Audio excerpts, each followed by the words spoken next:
You'll need 1 butternut squash, but the one I had actually turned out to be too large.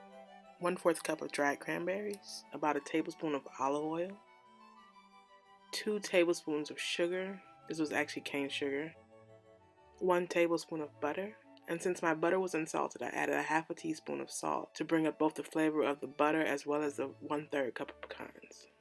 You also need a tablespoon and a half of flour, 1 teaspoon of ground ginger, a teaspoon of cinnamon, and 1 teaspoon of granulated garlic. Start off by peeling the squash. I found that if you cut the squash in half right above where it begins to expand and get larger, it's a lot easier to handle. While you prep this, you should have your oven heating to 350 degrees. My peeling was a bit terrible for this, but I also didn't want to waste too much by peeling it with a knife. I think it's more difficult peeling this type of squash than it is peeling a sweet potato or yam. It's also pretty difficult to cut into it, so be careful. Chop off the top and bottom of the squash, which will also make it a little bit easier to handle and a little more stable. Slice the lower, larger portion of the squash down the center and scrape out the seeds with a spoon. I'm actually drying a few to see if I can grow them next summer. Slice the upper portion of the squash into equal parts and then into strips. And then further dice them so that you have roughly the same size pieces. I was going for something a bit rustic, but I did find that once I served the dish, the pieces could have been a bit smaller. I debated using the whole squash, but decided against it because I didn't want to mess with the crumble to squash ratio. So I refrigerated the lower portion to make a soup later in the week. When it was all said and done, this is about 5 cups of diced squash. Once the squash is diced, drizzle over a bit of olive oil.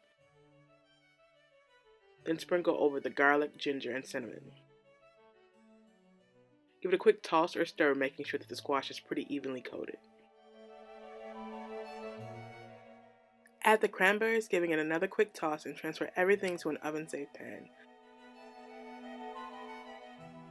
I use a larger pan than is needed so that all the squash pieces are all on the same level, which helps to cook more evenly. Put this into your preheated oven for 15 to 20 minutes. While the squash is cooking, you can prep your crumble. Begin by giving the pecans a rough chop. Transfer your pecans to a bowl for mixing.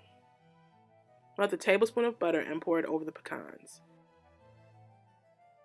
If your butter is unsalted, add the salt and then sprinkle over the sugar, giving it a quick stir, evenly coating the pecans.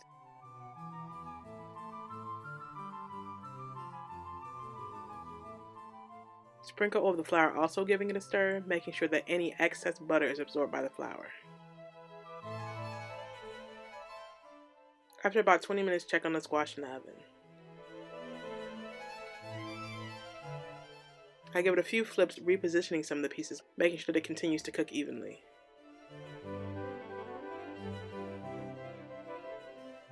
After another 10 to 15 minutes in the oven, check the tenderness of the squash with a fork, or in my case, a knife.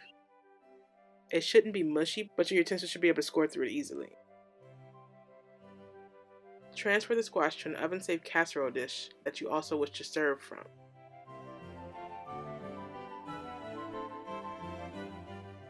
Lay out the squash in your serving dish, making sure that the cranberries are mingled nicely throughout. Once you have everything pretty level again, sprinkle your prepared crumb topping over the squash, and place this back in the oven until the crumble becomes golden brown.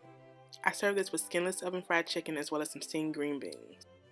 The butternut squash is not quite as sweet as a sweet potato might be, but the flaky pecan topping and the sweet tang of the cranberries make this a nice complement to almost any savory meat dish.